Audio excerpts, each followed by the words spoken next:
Did you know that the key to having a good posture is being dynamic? So how can we make a good posture out of you when you don't have the perfect ergonomic setup? Well, the first thing to do, my name is Manny. I am a physical therapist and majority of my clients are tech workers.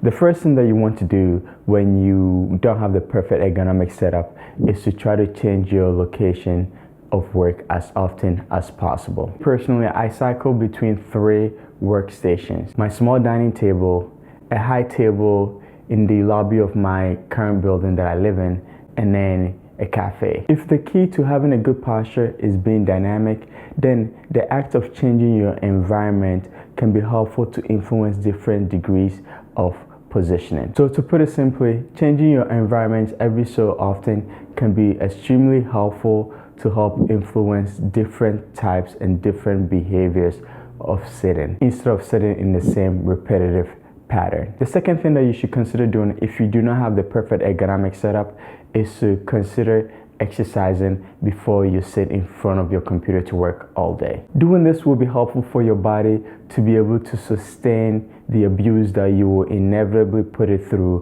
when you're sitting in front of a computer all day. I have videos on specific exercises and stretches that you should do before and after work, so you can feel free to definitely check that out if you want some starting tips. The third thing that you should consider doing when you do not have the perfect ergonomic setup is to consider taking frequent breaks. And this is true even if you have the perfect ergonomic setup. To me, my breaks are when I gather up my things to go upstairs or to go to the cafe to change up my current environment. Depending on where I am going, it may take me about 5 to 10 minutes of walking to change locations. Those 5 to 10 minutes are very powerful because that is the time where your body gets to move.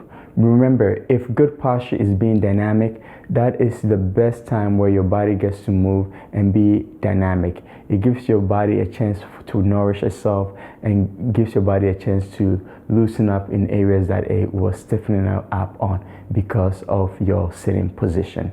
So definitely change your environment in between your workstations if you do not have the perfect ergonomic setup. And quite honestly, even with the ergonomic setup, this is something that you should consider doing. So those will be my 3 strategies on how you can have a good posture when you do not have the perfect ergonomic setup. Thank you for watching. Feel free to check out my other videos on stretches and exercises you should do before you work in front of a computer all day, and stay reasonably healthy. Thanks for watching.